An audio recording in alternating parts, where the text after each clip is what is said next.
एखाद्याने हत्या केली तर त्याचा कुटुंबीय दोषी कसं? आंदेकर कुटुंबियांना उमेदवारी दिल्याच्या टीकेला अजित पवारांचं उत्तर, तर मित्रपक्षांना उमेदवार निवडीचे अधिकार असल्याचंही सुतोवाच. अजित पवारांना माहितीमध्ये घेतल्याचा पश्चाताप, दादांना सोबत घेताना विचार करा असं फडणवीसांना नेहमीच सांगायचो, रवींद्र चव्हाणांचं विधान. माझ्यावर 70,000 कोटींच्या भ्रष्टाचाराचा आरोप करणाऱ्यांसोबत मी सत्तेमध्ये, गुन्हा सिद्ध होण्याआधीच कुणी दोषी असतो का? सिद्धार्थ बनसोडेंना सावरताना अजित पवारांच्या विधानानं नवा वाद. तुम्ही नरेंद्र मोदी आणि देवेंद्र फडणवीस यांच्या पक्षावर आरोप करताय हे लक्षात ठेवा. आम्ही आरोप करायला गेलो तर तुमची अडचण होईल, रवींद्र चव्हाणांचा अजित पवारांना थेट इशारा. अजित पवारांनी असं बोलायला नको होतं. मित्रपक्षामध्ये मनभेद होणार नाही त्याची दादांनी काळजी घ्यावी, चंद्रशेखर बावनकुळेंचा सल्ला. मोदींनी अजित पवारांवर सिंचन घोटाळ्याचा आरोप केला, त्याचं काय झालं याचं उत्तर फडणवीसांनी द्यावं, संजय राऊतांचा सवाल. अजितदादांनी भाजपची साथ सोडून मूळ राष्ट्रवादीमध्ये विलीन व्हावं, राऊतांचं वक्तव्य.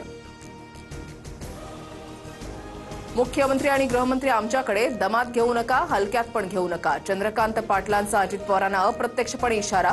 तर पाटलांच्या सूचनेची गांभीर्यानं नोंद घेतलेली आहे अजितदादांचा टोला. सांगली महापालिका निवडून द्या, कोणताच प्रश्न शिल्लक ठेवणार नाही, मुख्यमंत्री फडणवीसांचा सांगलीकरांना शब्द. नवीन महापालिका इमारतीसह विमानतळ बांधण्याचीही ग्वाही.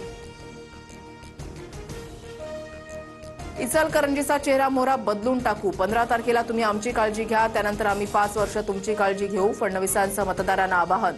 महायुतीच्या विजयाचा विश्वास व्यक्त. बिनविरोध निवडणुकांचे सविस्तर अहवाल द्या, राज्य निवडणूक आयोगाचे यंत्रणांना निर्देश. उमेदवारांनी कधी माघार घेतली, दबावाचा काही आरोप आहे का? शहानिशा करून अहवाल जिल्हाधिकाऱ्यांकडे मागवला. माझ्या उभ्या आयुष्यामध्ये अशी निवडणूक कधी पाहिली नाही जी 66 उमेदवारांना बिनविरोध करते, मनसे नेत्यांसमोर राज ठाकरेंचं वक्तव्य. बिनविरोध निवडून आलेल्या 66 नगरसेवकांच्या विरोधात मनसे सोमवारी कोर्टात जाणार. सर्व बाद होऊन एक उमेदवार बाकी राहिल्यानंतर मतदारांना नोटाचा पर्याय, त्याची संधी निवडणूक आयोग देणार की नाही, अविनाश जाधवांचा सवाल. बिनविरोधसाठी भाजपने 5 ते 10 कोटी रुपये देऊन अर्ज माघारी घेतले. राज्यामध्ये लोकशाही नव्हे तर झुंडशाही, संजय राऊतांचा आरोप. विकासाच्या मुद्द्यावर उमेदवारी मागे घेणं हे प्रगल्भतेचं लक्षण, बावनकुळेंची प्रतिक्रिया. तर बिनविरोध कसे झाले याची चौकशी केली पाहिजे, रवींद्र चव्हाणांचं विधान.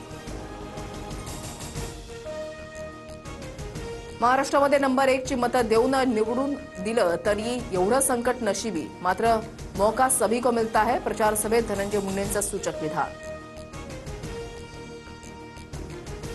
निवडणूक बिनविरोध करण्याच्या हेतूनं सोलापूरमध्ये मनसे पदाधिकाऱ्यांची हत्या.